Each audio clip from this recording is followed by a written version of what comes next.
footballer when I was in 2000, at the end of 2004.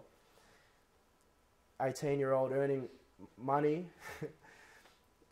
Most of your friends are at uni. I was playing professional football and I had the ability to earn money. And I wasn't earning huge amounts of money, but I was still earning money. And I had my independence. So I moved to Melbourne to live alone. And I decided it's time for me to go back to Brazil. So after a couple of years of playing, I'd saved up money and I decided to go back to Rio de Janeiro, my place of birth. And I went back there and it was amazing. For the first time in my life, I felt like I belonged somewhere. I saw people with dark skin, people walking the same way that I walk. Amazing. I met up with my family there. My family, it was great. You know, I finally felt as though that the missing link in my life was, I'd found that missing link. But one thing I did notice in 2006 was that my family were holding me back from something. I just wanted to stay out on the street and just see people live their normal lives. I wanted to see the reality of Rio de Janeiro.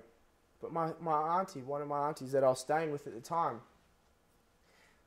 she would always say to one of my cousins, she'd say, "Don't take him here, don't take him there. It's too dangerous." I kept hearing about the violence. And I said, no, I want to go out. I want to just go on the streets. Said, no, it's too dangerous. It's too dangerous.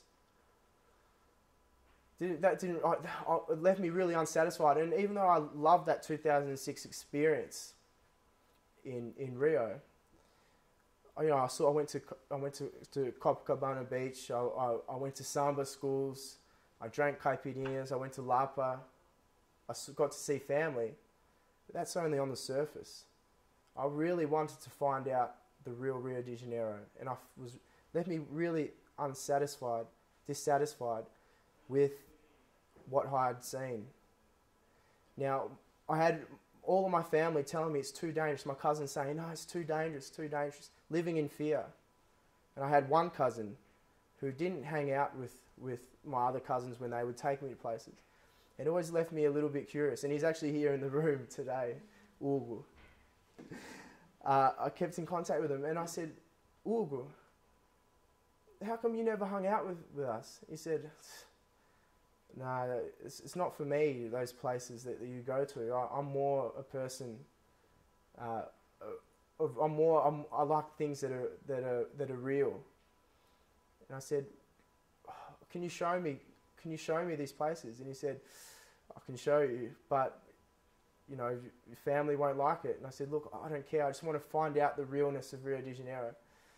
He said, "Okay." So 2007, I decided to go back to Rio. And this time, I completely isolated myself from that family that said, "Don't go here, don't go here, don't go here." They showed me a map pretty much and said, "Don't go to these places." I got that map and I went to Ugo. "Ugo, please take me to these places." It was a little bit like that. But Ugo showed me something amazing. Now, going back to what I said at the start, the reason why I started off with that question, what would you be doing in Rio de Janeiro if your mother had not come to Australia?